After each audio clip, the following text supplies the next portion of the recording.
কিন্তু যে দেশে এমপি হয় মমতাজ, যে দেশের এমপি গানে গানে সংসদে বিদ্যুৎ বিতরণ করে, সেই দেশের বুদ্ধিজীবী মহল কেমন হবে? প্রথম কথা হচ্ছে 35 না, একটা উন্মুক্ত রাস্তা আমাদেরকে দিতে হবে এবং এটা 7 তারিখের মধ্যেই দিতে হবে, এর কোনো বিকল্প নাই। দ্বিতীয় কথা হচ্ছে, এই যে আপনারা আন্দোলন করতেছেন, আমি যতটুকু বুঝি এই আন্দোলন আপনাদের করার কথা না, এটা রাষ্ট্রের দায়িত্ব ছিল। কিন্তু যে দেশে এমপি হয় মমতাজ, যে দেশের এমপি গানে গানে সংসদে বিদ্যুৎ বিতরণ করে, সেই দেশের বুদ্ধিজীবী মহল কেমন হবে? আর এরা দেশের উন্নয়নের জন্য যৌক্তিকভাবে কি তুলে ধরবে, এটা আশা করা কঠিন। বিশ্বাস করেন, এই 35 আন্দোলন আপনাদের না, এটা রাষ্ট্রের দায়িত্ব ছিল। এই রাষ্ট্রের দায়িত্ব যখন আপনারা কাঁধে তুলে নিছেন, আগামী 7 তারিখে এটা বাস্তবায়ন হওয়ার আগ পর্যন্ত না। কথা বললে অনেক কথা বলা যাবে। আমি 7-8 জুলাই আমার মাকে নিয়ে গেছিলাম চেন্নাই, সেখানে গিয়ে দেখলাম জাহাঙ্গীর কবির নানক, খুব কাছ থেকেই সালাম দিলাম। আমাদের মন্ত্রীরা, ওই যে স্যাররা বলে গেছেন, ব্যারিস্টার ফুয়াদ স্যার আমার কলিগ ছিলেন, আমি কনফারেন্সে একটা দীর্ঘ সময় কাজ করেছি। আমি স্টুডেন্টদের খুব কাছ থেকে দেখছি। একটা স্টুডেন্ট কুড়িগ্রাম থেকে পরীক্ষা দিতে এসে যখন বাসায় যাওয়ার পথে শোনে কোশ্চেন ফাঁস হয়েছে, সে টিউশনির টাকা অগ্রিম ধার করে বাস ভাড়া দিয়ে ঢাকায় এসে পরীক্ষা দিতে আসে। ঠিক মাঝপথে যখন শোনে যে কোশ্চেন ফাঁস হয়েছে, বিশ্বাস করেন তার কান্নার অসংখ্য সাক্ষী আমি।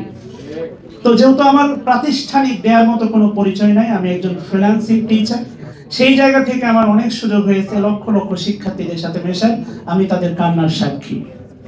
এবং এই গত ঈদেও যেটা হচ্ছে, রোমান ভাই বলেছে, আমার অসংখ্য স্টুডেন্ট আমার বাড়িতে মেহমান ছিল। আমি এটাই বলেছিলাম, তোমরা যারা বাসায় যাবা না, আমি তোমাদের এই জায়গায় হচ্ছে মেহমান না, আমি তোমাদের গার্জিয়ান। তুমি আমার বাসায় আসবা, তোমাদের সাথে ঈদ করবো। কথা বললে অনেক কথা বলা হবে। আমি যখন 5 তারিখে স্বাধীনতার পরে বাড়ি গেলাম, আমি যদি আমার স্কুলের কথা বলি, গত 15 বছরের স্বৈর শাসকরা দেশটাকে কোথায় নিয়ে গেছে? আমার স্কুলের, আমার গ্রামের যে ইউনিয়ন সভাপতি, সে তার মেয়েরে নিয়োগ দিছে, তার ছেলেরে নিয়োগ দিছে, তার ছেলে স্কুলে মদের জোয়ার ভাটা বসাই দিছে। আপনি আপনার গ্রামে যান, আপনার গ্রামের স্কুলগুলো দেখেন, সেখানে পড়াশোনা হয় না। আপনার গ্রামের বাচ্চারা দেখবেন দোকানের পিছনে হচ্ছে মদের আড্ডায় থাকে। এই বাংলাদেশ দিয়ে আপনি কি করবেন? তো মমতাদের মতো যখন কেউ এমপি হয়, এই বাংলাদেশে কোনো কিছু প্রত্যাশা করার সুযোগ নাই। জাহাঙ্গীর কবির নানকরা বারবার বলেন মালয়েশিয়া মালয়েশিয়া। তা আপনি কেন চেন্নাই আপলোতে যান? ঢাকা মেডিকেল আপনার বাড়ির পাশে, আপনি সেখানে দেখতে পান না? আপনি জ্বর হলে চলে যান হচ্ছে সিঙ্গাপুরের এলিজাবেথ হাসপাতালে। আপনার পাশে কি কিং হচ্ছে ঢাকা মেডিকেল আছে, আপনি চোখে পড়ে না? এগুলো চক্রান্ত করে, আপনি ভালো করে খেয়াল করেন না যে একটা দেশের শিক্ষা ব্যবস্থা আর একটা দেশের চিকিৎসা ব্যবস্থা ধ্বংস করলে শেষ। এটা ভারত খুব চক্রান্ত ভাবে ধ্বংস করছে। আমিও বাধ্য হয়েছি আমার মাকে নিয়ে চেন্নাই দৌড়াইতে। খুব স্বাভাবিক, আপনার ভালো স্কুল নাই, আপনি কোথায় ভর্তি করাবেন?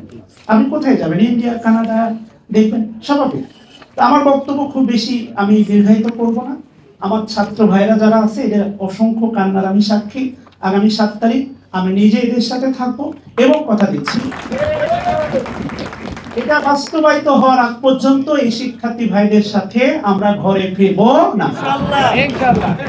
এবং আমি উপদেষ্টা মহোদয় যারা আছেন তাদেরকে সুদৃষ্টি করব, প্লিজ আপনারা এই বাচ্চাদেরকে আর রাস্তায় নামায়েন না, যারা আপনাদেরকে এই উপদেষ্টা পদে বসাইছে। সবার জন্য তো আমার জন্য দোয়া করবেন। আসসালামু আলাইকুম।